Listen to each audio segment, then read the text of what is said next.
मां जसुमती कन्हैया को किस प्रकार से श्रृंगार करती है, कितने सुंदर और कितने कीमती कपड़े पहनवाती है, सुजाती है। आभूषण उस वक्त पता नहीं कितने लाखों के आभूषण होते होंगे जो कन्हैया को पहनाए जाते हैं। श्रृंगार किया जाता है कन्हैया का। कथावाचक ब्राह्मण आज ये चर्चा कर रहे हैं। सामान्य व्यक्ति कोई साधक होता तो ये सब कुछ सुन के तो उसके मन में परमात्मा के प्रति श्रद्धा उत्पन्न होनी चाहिए थी, लेकिन दुर्जन सिंह तो ऐसा नहीं है। कोई श्रद्धालु नहीं है, साधक नहीं है, कोई भक्त नहीं है, डाकू है। अतएव वहीं बैठे बैठे मन में आ रहा है, एक ही बालक को यदि लूट लिया जाए तो फिर जिंदगी में कभी मुझे डाका काटने की जरूरत नहीं पड़ेगी। ईमानदार है, अपने काम के लिए पक्का, कोई दिखावा नहीं, कोई दंभ नहीं किसी प्रकार का। जो मन के भाव आए वही वे कह रहा है। एक ही बालक को यदि जिंदगी में लूट लूंगा, इसके बाद फिर मुझे कभी लूट मार करने की जरूरत नहीं पड़ेगी, कभी डकैती की आवश्यकता नहीं पड़ेगी। इंतजार कर रहा है कब कथा खत्म, उसे और कोई चीज सुनने में कोई इंटरेस्ट, कोई रुचि नहीं है। कथा समाप्त हुई, लोग अपने अपने कथा सुन के चले गए। उठ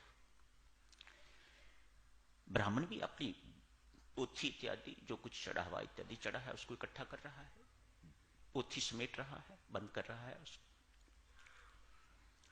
उसी वक्त व्यस्त है, उसने देखा नहीं कौन खड़ा है कौन नहीं, जाके लाठी से टक मारता है।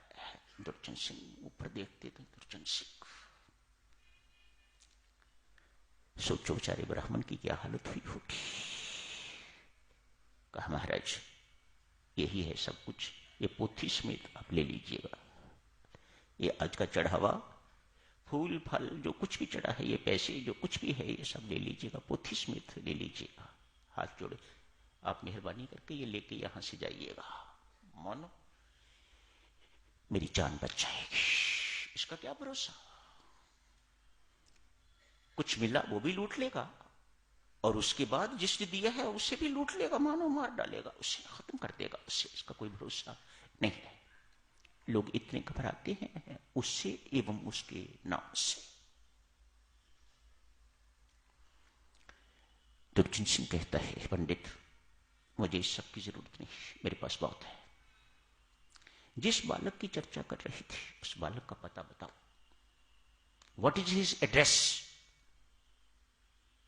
उस बालक का पता बता, देखना कहीं झूठ बोला तो देख मेरे हाथ में क्या है, मैं अभी मार डालूंगा।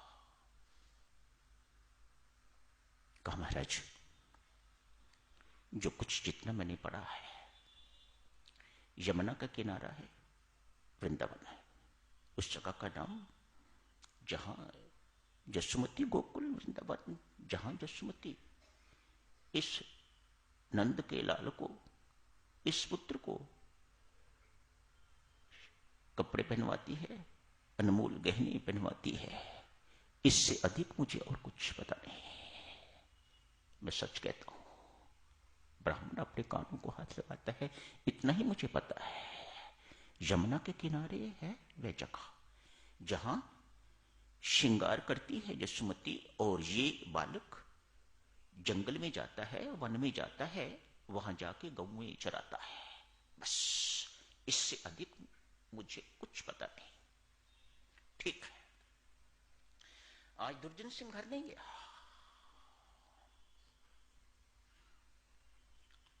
आप भय से परमात्मा के साथ संबंध जोड़ो, आप द्वेष वैर से शत्रुता से परमात्मा के साथ संबंध जोड़ो, या प्रेम के नाते परमात्मा से संबंध जोड़ो।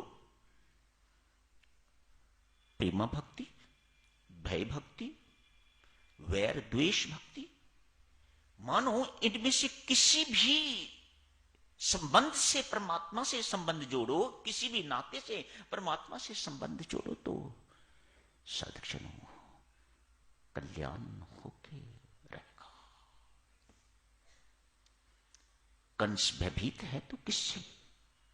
तनिक सोचो, संसार से नहीं, भगवान श्री कृष्ण से।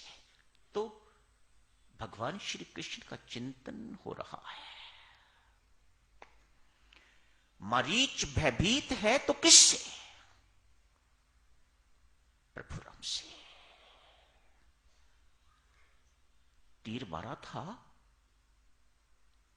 इतनी दूर मुझे फेंक दिया। मरीच की इस वक्त ये हालत है, राम शब्द का पहला अक्षर रकार सुनता है तो भयभीत हो जाता है, डर जाता है, राम आ गए।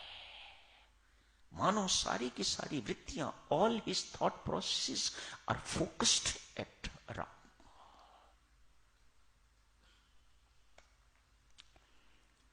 दुर्जन सिंह के मन में जितनी भी वृत्तियां हैं, कल्पना क्या कर रहा है, बालक कैसा होगा।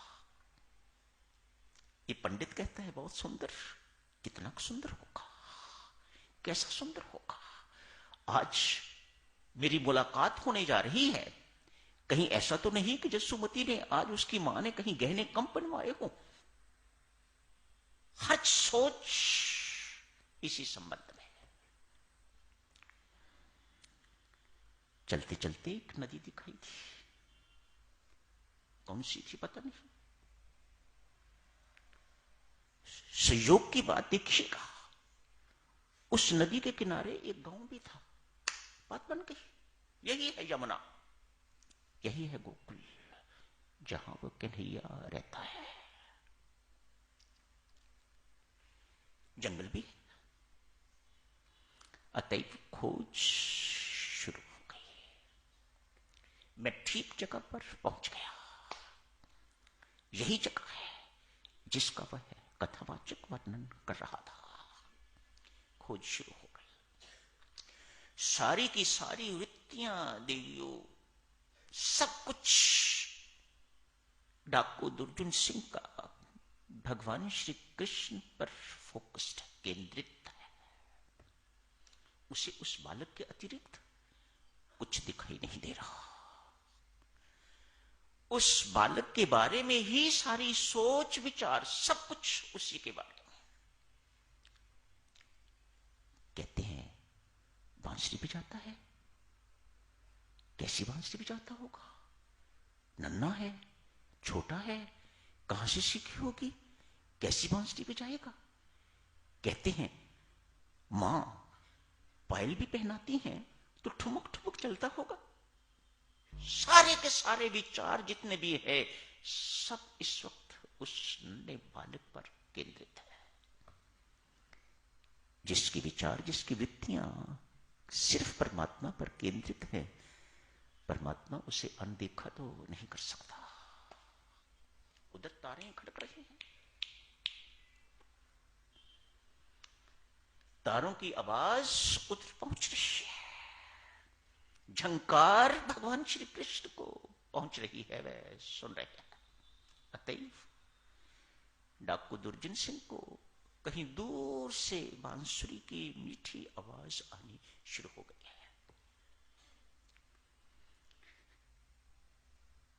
वे बांसुरी की आवाज पास आती जा रही है।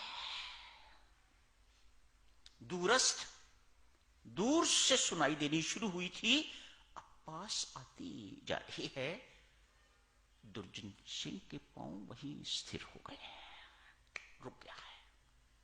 ये बालक मेरी तरफ ही आ रहा है, अब मुझे आगे बढ़ने की जरूरत नहीं।